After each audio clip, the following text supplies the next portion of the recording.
When someone speaks out against horrific abuse, against very, very powerful people, some of which are in the federal government, others being very high-ranking luciferian cult members, some coming from very affluent families with household last names, and you have very damaging evidence against them.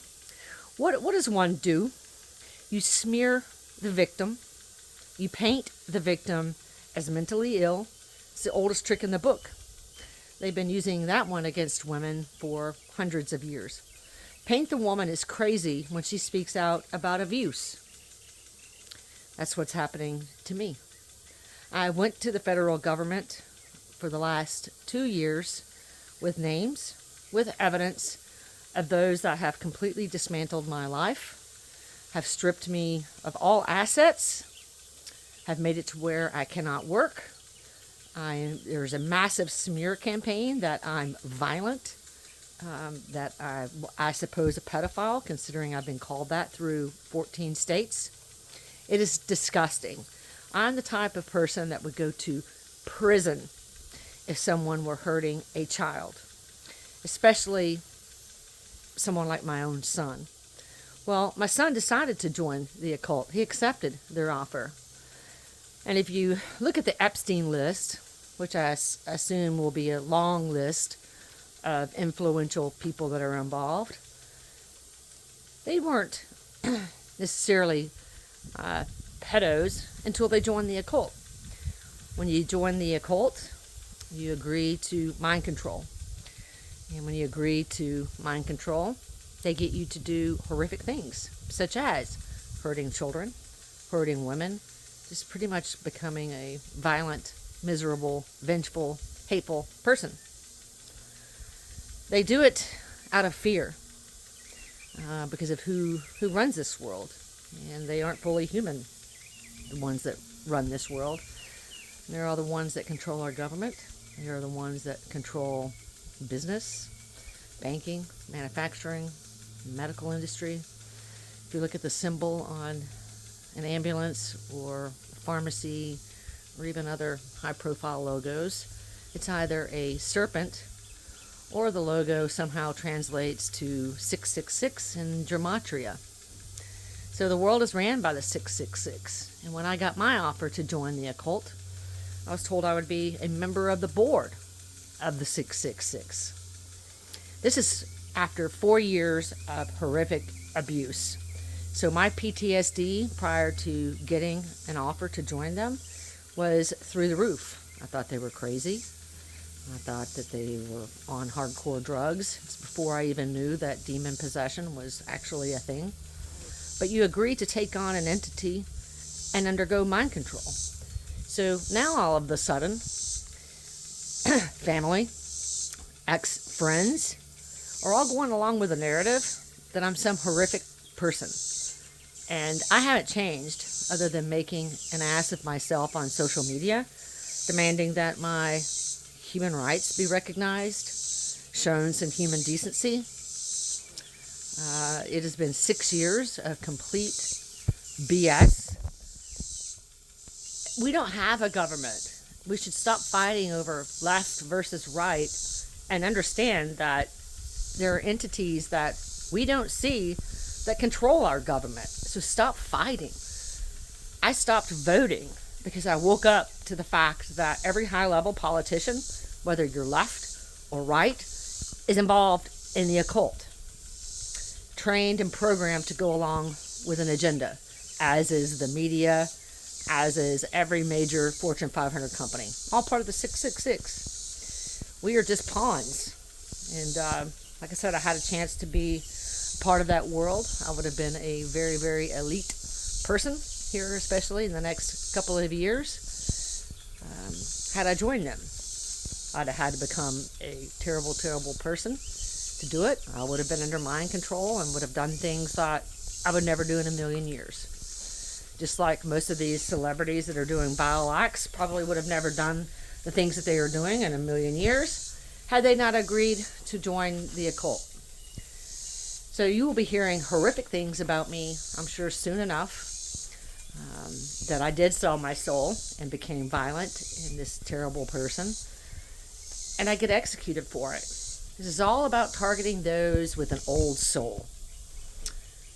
And mine in particular, according to the occult members, is one of the oldest souls who apparently quarreled with the entities that run this world. And I guess I lost a battle many thousands of years ago, and sadly for me, carry the soul of the person that they hate with all of their might. To know that I've got some of the most powerful people in the world, along with the federal government, who are okay with destroying me and framing me and having me martyred and murdered. There are mass arrests coming soon, I know it. And I'm going to be lumped into some mix of vile criminals that did horrible things.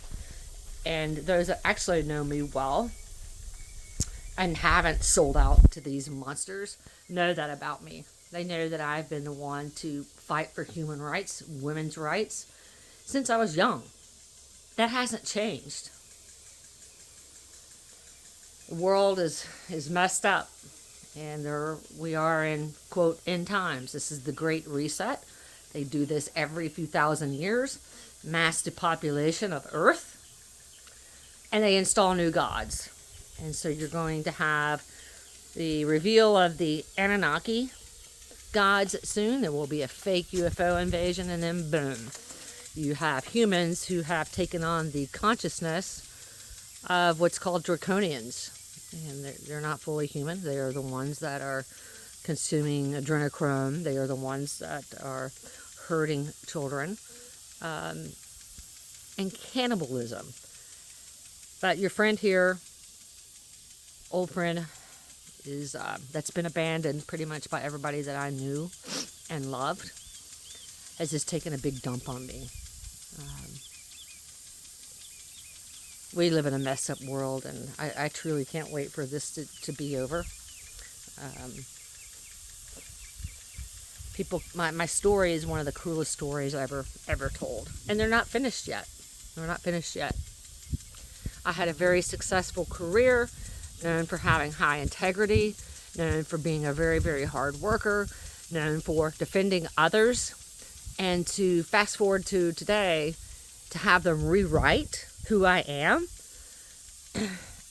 and that I'm this horrible, violent, disordered, mentally ill, possessed, violent person. It's disgusting.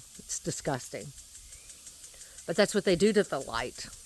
And if you actually have a soul, in particular an old soul, chances are good you won't make it through what's coming, because they don't want you here. If you have empathy, if you have compassion, if you speak out against injustices, they don't want you here. It's because who runs the world? And who runs the world is also who we've been taught to worship and taught that are saviors. It's because they create the chaos, they create the violence, and the same people that create the violence and the chaos swoop in to be saviors. It's the biggest joke ever, and they've been doing it for thousands of years. Thoth, in the Emerald Tablets, fought reptilians and fought draconians, and specifically said within the Emerald Tablets that these reptilians have the ability to shapeshift into human form. That's because they're hybrids. And if you're not a hybrid, then they can just take over your consciousness when you sell your soul to them. And you essentially become one of them. And Thoth defeated the reptilians. Well, it's the great red dragon who calls himself Thoth. It's the great red dragon who calls himself Enki. It's the great red dragon who calls himself Baal, Molech, Marduk, Horus, Yeshua, Jesus, because he's a bad guy and he also plays good guy savior. It's all about worship. These entities, all they care about is worship. Sophia, Ishtar, Lucifer, Lilith, they're all characters of the 666. The great red dragon is Satan. Lucifer is Sophia, their husband and wife. Lilith is the third that makes up the Serpent Trinity. Had I joined their group, I was offered the chance to be, believe it or not, and I know I sound crazy because my story's nuts, Lilith. I would have been Lilith/Mary Magdalene had I accepted their offer. Lived in a castle with a moat with billionaire families. And I'd have been alongside my son, who will be announced as an incarnate. And he didn't incarnate into anything. These entities, the dragon, killed the original creator God. Unalived. Made her mortal. And have tortured her soul. Every great reset. Every great reset, she's martyred. Anyway, folks need to be prepared for what's coming. They plan to mass depopulate the earth. I'd Google Georgia Guidestones if you don't know what that is. That is their endgame. So be prepared for it.